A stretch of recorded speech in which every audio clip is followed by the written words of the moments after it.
नमस्कार दोस्तों, हमें जीवन में आगे चलकर वही सब कुछ मिलता है जो हमने कभी किसी को दिया है, और वह भी ब्याज सहित मिलता है।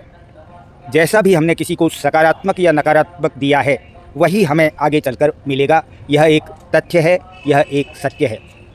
दोस्तों, आज हम जानेंगे कि किस प्रकार से हमें ग्रहों का उपाय और उनका दान करना चाहिए, जिससे कि हमें तुरंत उसका फ़ायदा मिल पाए।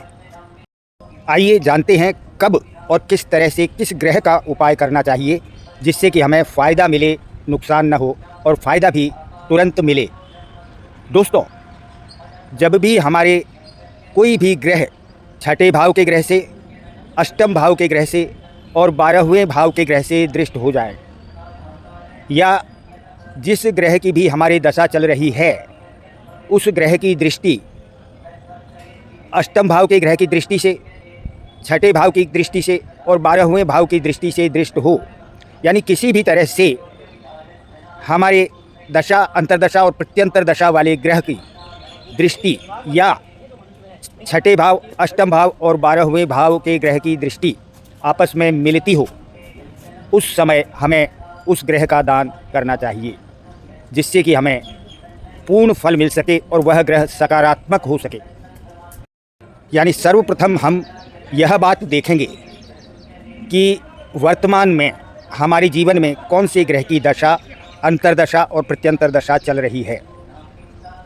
और दूसरी बात हम यह देखेंगे कि उन ग्रहों पर हमारे छठे भाव के ग्रह की, अष्टम भाव के ग्रह की या 12वें भाव के ग्रह की दृष्टि संबंध तो नहीं हो रहे हैं, या नाड़ी संबंध तो नहीं हो रहे हैं।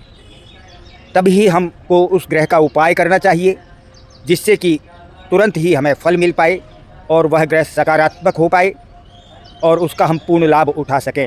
अन्यथा हर समय हर ग्रह का उपाय और दान बिल्कुल वर्जित है। इससे बहुत ही नकारात्मक प्रभाव भी हो सकता है, इसके परिणाम भयंकर भी हो सकते हैं। दान करना बहुत अच्छी बात है, लेकिन किस समय, किस वस्तु का, किस ग्रह से संबंधित वस्तु का दान किया जाए, यह बहुत ही महत्वपूर्ण विषय है। आप इस बात को ध्यान में रखें और अपने दान का, अपनी मदद का, ज़रूरतमंद को कोई चीज़ देने का पूर्ण फ़ायदा उठाएं।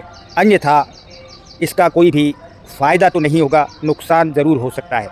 यह बहुत ही महत्वपूर्ण बात है, आप इसे ध्यान में रखें।